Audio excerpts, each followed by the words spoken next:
Hello guys, welcome back to our YouTube channel tech is pharmacy. So आज की इस video lecture के अंदर हम कवर करने वाले हैं अपना रिप्रेजेंटेशन ऑफ ऑर्गेनिक कंपाउंड कि ऑर्गेनिक कंपाउंड को किस किस तरीके से रिप्रेजेंट किया जा सकता है।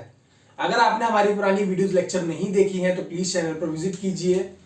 आप वहां पे जाइए, प्लेलिस्ट के अंदर आपको पुरानी वीडियोस मिल जाएगी ताकि आप उनको देखें और लिंक बना पाए कि एक्चुअली में अभी हम प्रेजेंट में कहाँ किस टॉपिक पर स्टैंड कर रहे हैं। ठीक, तो without any delay let's start. जैसे कि अगर मैं सबसे पहले बात करूं कि रिप्रेजेंटेशन जो ऑर्गेनिक कंपाउंड के होता है वो किस किस तरह से किया जा सकता है। पहला जो तरीका होता है वो होता है पर्सपेक्टिव फार्मूला, जो कि 3D मॉडल आप ये बोल सकते हो कि किसी भी मॉलिक्यूल का 3D स्ट्रक्चर जो होता है उसका रिप्रेजेंटेशन होता है। वेज डैश फार्मूला आप बोल सकते हो कि ये भी जो है ये भी 3D स्ट्रक्चर आ रहा है।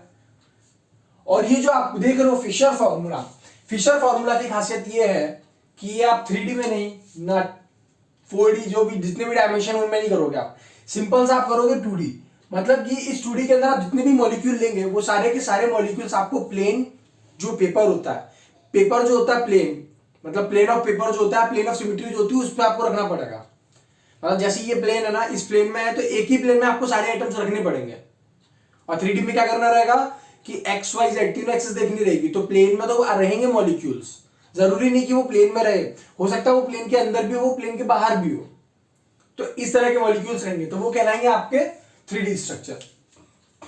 अब जैसे अगर हम बात करें पर्सपेक्टिव फार्मूला की, तो पर्सपेक्टिव फार्मूला में क्या होता है, इस फार्मूला के अंदर जो कायरल कार्बन होता है, कायरल कार्बन को हम जो प्लेन ऑफ पेपर होता है, पेपर जो प्लेन होता है उसमें मेंटेन करके रखते हैं, जिसकी दो वैलेंसी जो होती है वो उनमें से दोनों वैलेंसी जो है उनमें से दो दो वैलेंसी ऐसी होगी कि 4 वैलेंसी जैसे कार्बन की है तो उस कार्बन की 4 वैलेंसी में से 2 वैलेंसी ऐसी होंगी जो जो व्यूअर होगा, जो देखने वाला होगा उसकी साइड होगी।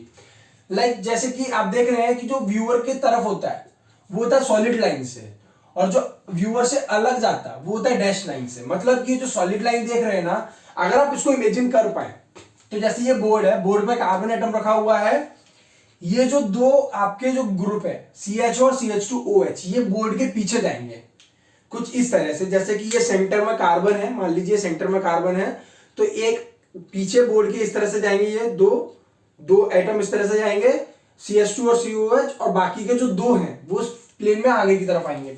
मतलब कि अगर आप कर पाओ, इमेजिन कर पाओ तो इस मॉलिक्यूल को निकालो, कार्बन एटम ये है, CHO ग्रुप, CH2OH ग्रुप, उसके बाद में आप देखो कि आपका एक OH ग्रुप ऊपर है और हाइड्रोजन ग्रुप ऐसा है, इमेजिन कर पाए आप। और इसको अगर आप ऐसा खड़ा करें मॉलिक्यूल को और इस तरह से रखें तो आप समझ पाएंगे कि हाइड्रोजन एटम और OH ग्रुप जो है वो बोर्ड की तरफ आ रहा है। मतलब कि जो मैं देख रहा हूं, व्यूअर कौन है अभी, मैं और आप सब, तो जो देखने वाला उसकी तरफ आप कौन कौन से देखेंगे, हाइड्रोजन और OH। ठीक, तो सिंपल सा इतना है कि इस तरह के डायग्राम जो रहेंगे, मतलब ऐसा मान के चलिए कि जैसे ये प्लेन ऑफ पेपर है या प्लेन ऑफ पेपर जिसमें कार्बन रखा हुआ है, तो दो इसके पीछे होंगे और दो इसके आगे होंगे। जैसे मैं आगे से देख रहा हूं, आगे से अगर मैं देख रहा हूं तो मेरी साइड देखने वाली डैश लाइन वाले होंगे, और जो मेरी से दूर जाएंगे वो ये डैश लाइन से होंगे, और मेरी तरफ ये सॉलिड लाइन से होंगे। ठीक, दूसरा आता है वेज डैश फॉर्मूला। इस वेज डैश फॉर्मूला में क्या करते हैं कि आप स्ट्रक्चर देख पा रहे होंगे कि दो वैलेंसी जो होती है, कार्बन की 4 वैलेंसी, दो वैलेंसी में से एक वैलेंसी हम व्यूअर की तरफ रखते हैं और एक वैलेंसी अवे फ्रॉम व्यूअर रखते हैं, मतलब व्यूअर से दूर रखते हैं। मतलब कि आप देख पा रहे होंगे कि chiral carbon along with the 2 valency is maintained in the plane of paper। मतलब कि प्लेन ऑफ पेपर में ये जो आप देख रहे हैं ना लाइन से जो खींचे हुए हैं, ये पेपर पे ही है, ये प्लेन ऑफ पेपर। जैसे ये बोर्ड पे है, बोर्ड पे कार्बन है, CHO ग्रुप और CH2OH ग्रुप बोर्ड पे ही है, लेकिन आप जो व्यूअर हम हैं तो OH ग्रुप जो है वो बोर्ड से आगे की तरफ निकल के आ रहा है, और जो हाइड्रोजन ग्रुप है वो बोर्ड में पीछे की तरफ जा रहा है। ठीक, तो आपको समझ में आ रहा होगा। तो ये जो है ना, ये आपके वेज डैश स्ट्रक्चर। ठीक, मतलब कि सिंपल सा कि chiral carbon along with 2 valencies maintained in plane of paper and one toward and one away from viewer। एक व्यूअर से दूर जाएगा, एक व्यूअर से पास आएगा, और दो और बाकी की जितनी भी वैलेंसी है वो प्लेन ऑफ पेपर में रहेगी। तो जैसे ये स्ट्रक्चर है वैसा ये स्ट्रक्चर है, और ये जो दोनों स्ट्रक्चर आप देख रहे हो ना ये आइडेंटिकल है एक दूसरे के। जब आप इसको कन्वर्ट करेंगे ना तो इस मॉलिक्यूल और इस मॉलिक्यूल में कोई फर्क नहीं रहेगा, आप देख पाएंगे कि दोनों के दोनों आइडेंटिकल मॉलिक्यूल है। ठीक। तीसरा आता है फिशर फॉर्मूला। अब इसमें बोर्ड में आगे पीछे सॉलिड लाइन, डैश लाइन, इसकी कोई प्रॉब्लम नहीं होती। क्यों? क्योंकि ये जो आप देख रहे थे ना, ये जो वेज डैश आप देख रहे थे, ये भी 3D था। उसके बाद में जो आप पर्सपेक्टिव फॉर्मूला देख रहे थे, ये भी 3D था। पर फिशर फॉर्मूला आता है 2D, तो इसमें आपको प्रॉब्लम नहीं होगी। अब जैसे कि जो फिशर फॉर्मूला होता है ना, इसमें वो वैलेंसी जो अदर मॉडल्स के अंदर हम देख रहे थे कि एक व्यूअर से दूर जाता है, एक व्यूअर के पास की तरफ आता है, वो वैलेंसी को हम मेंटेन करके रखते हैं हॉरिजॉन्टल लाइन में। ठीक, जैसे कि आप देख पा रहे होंगे कि जो वैलेंसी जैसे कि OH और H, ये जो अवे फ्रॉम व्यूअर और साइड व्यूअर्स थे, ये हॉरिजॉन्टल लाइन में ही हमने इनको मेंटेन करके रखा है। ठीक, इसमें क्या होता है कि इस जो फिशर फॉर्मूला होता है, फिशर फॉर्मूला के अंदर जितनी हॉरिजॉन्टल लाइंस होंगी, जैसे कि एक हॉरिजॉन्टल लाइन, दो हॉरिजॉन्टल लाइन, तो जितनी हॉरिजॉन्टल लाइंस होंगी ना, उतने कायरल कार्बन होंगे। ठीक, जैसे कि ये कायरल कार्बन है क्या, आप देखो, एक COH ग्रुप लगा, एक हाइड्रोजन लगा, एक OH लगा, एक भी मैच नहीं हुआ अभी तक, और दूसरा कार्बन लगा हुआ। अब आप ये बोलोगे कार्बन कार्बन तो सेम है, लेकिन वो कार्बन अटैच नहीं, वो कार्बन की जगह पूरा मॉलिक्यूल दूसरा अटैच है, इसलिए वो सेम नहीं है। तो इसलिए ये भी कायरल कार्बन है, और इसके बाद में ये वाला कार्बन भी कायरल है। तो आप बोल सकते हो कि जितनी हॉरिजॉन्टल लाइंस होंगी उतने कायरल कार्बन होंगे। ठीक, उसके बाद में हम बोल सकते हैं कि जो फिशर फॉर्मूला आप देख रहे हैं ना, इस फिशर फॉर्मूला में अगर आप पोजीशंस की बात करो, तो जो हाईएस्ट ऑक्सीडाइजिंग ग्रुप होता है उसको हम टॉप पर रखते हैं, और जो वर्टिकल लाइन होती है, ये जो वर्टिकल लाइन देख रहे हैं, इस वर्टिकल लाइन में हम लॉन्गेस्ट चेन रखते हैं।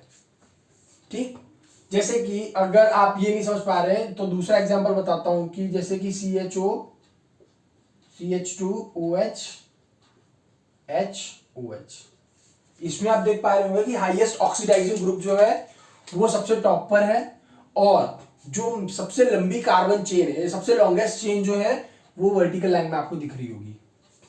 ठीक, तो यही होता है फिशर फॉर्मूला के अंदर, यही होता है कि जो फिशर फॉर्मूला में हाईएस्ट ऑक्सीडाइजिंग ग्रुप होगा टॉप पोजीशन पे, और जो लॉन्गेस्ट चेन होगी वर्टिकल पोजीशन पे। अब अगर हम बात करें कि फिशर फॉर्मूला जो होता है वो इक्लिप्स फॉर्म में भी लिख सकते हैं हम, और इसके जो कंपाउंड्स होते हैं, फिशर फॉर्मूला में जो कंपाउंड्स होते हैं, जो स्टीरियो कंपाउंड्स होते हैं, उनके बीच में इंटरचेंज जो होता है वो भी किया जा सकता है फिशर कंपाउंड से।